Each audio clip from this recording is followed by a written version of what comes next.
how do the New Orleans Saints do it? How do they do it? I mean, they just have as much money as they want to pay anybody, it seems, doesn't it? Even Marcus May is hitting their cap for $9 million a year, and it doesn't even phase this team. They're talking to Derek Carr. How is it possible? You might ask. How is it possible? Well, it's a good question for this year, but I'll tell you how it's possible. So going into this season, the Saints are $60 million over the cap. So if they want Carr for, let's say, even a bargain at $30 million, that's $90 million they have to get rid of, but not really, because here's what they do.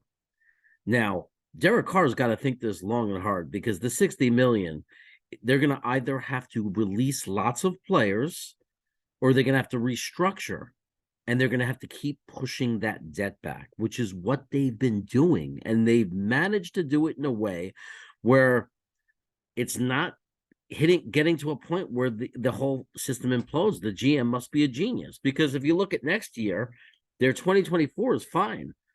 They're like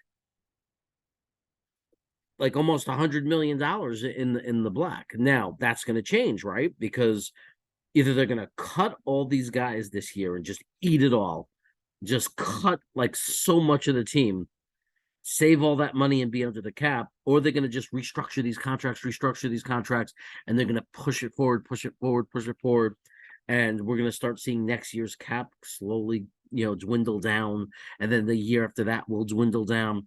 And maybe they're just hoping that the revenues keep going up and the cap keeps going up, and they're going to keep fiddling with this to keep their players.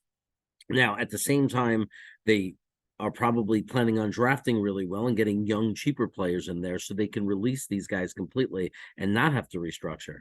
Now, how would they sign Derek Carr right now? I mean, aside from the $60 million, he's going to cost $30 million, let's say, $35 million, whatever it is. Well, here's how. The New Orleans Saints will have to give Carr let's say they give him a 4-year deal, $140 million, $70 million guaranteed. What they'll do is they'll give him $50 million signing bonus, right? And that $50 million signing bonus, they could pay that anywhere over the course of that 4 years. So they don't have to necessarily take that signing bonus and pay it to him all at once and recognize $70 million on the cap all at once. So what they could do is they give him $70 million, let's say, bonus, or $60 million bonus. They can take $15 million, put it towards this year, and say your salary for this year is $15 million. They could spread that bonus out with the rest of his salary. Now, what that means is in those future 3 years, whether they spread it out evenly or whether they make one magical boom year, there's going to be a year where they take a tremendous cap hit. Like, no way out of that. Now, they might save it for the last year, cut him, release him at the end of his contract post June 1st, and spread that over 4 years. But the idea is they keep pushing it back. One day it might catch up to him. It might add up. I don't know.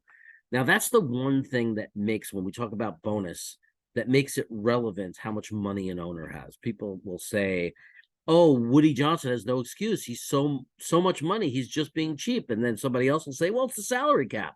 They all pay the same amount. What are you talking about? Well, one of the positions a richer GM is in is they could give that $60 million, $70 million bonus. That means they're giving that much money to the player up front. They have to have that money to do that in order to get them to not work for a salary that year. So wink, wink, the salary is really the bonus, right? And the bonus is big. It's even more appealing to the player, but they're covering that first year salary, which is what the Saints would have to do if they signed Derek Carr. I mean, being $60 million over the cap already, there's no way they're going to go $95 million over the cap or whatever it is. They're going to sign him in a way where they're paying him next to nothing year one and then back ending the contract. Now we're going to see what the Saints do. Are they going to restructure with all these players? Are they just going to release a lot of players? Tons of players are going to be walking out the door. Whatever it is, it's tricky. And a lot of people are fed up with JD, and they want JD to be able to do this, because it seems like We have no flexibility in that. It seems like we live by the rule of year to year. And how do you compete for teams if they're going to be able to come out and get guys and sign as many guys as they want? I think that JD is waiting for the moment where doing that is going to get us some Super Bowls. Like, build the core first, have a team that's right there, and then say screw it and sign those big free agents, push that money back, and go for it for 2 or 3 years, and then deal with the cap issues after that.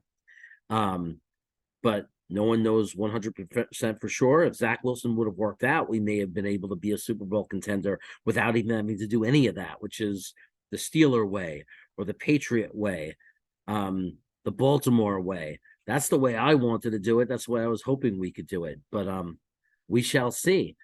But is Derek Carr going to the Saints just because he visited them? Not necessarily.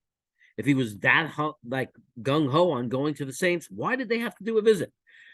He's been to New Orleans. He knows the people there. He played for one of the coaches early in his career. There's no reason why he had to go there in person unless they're trying to sell him on New Orleans, which either gives them a leg up or a leg down. We don't know. Maybe they're trying to trade with the Raiders and give something to take out all the competition, and they're trying to get Carr to agree to the trade. Tons of things we could speculate. But look, if the Jets make no effort to get him, it's just going to fuel the we're getting Aaron Rodgers fire anyway, right? So if you like this video, please hit the like button, hit the little head right there to subscribe to the channel. You can watch another video if you want right there. And as always, go Jets.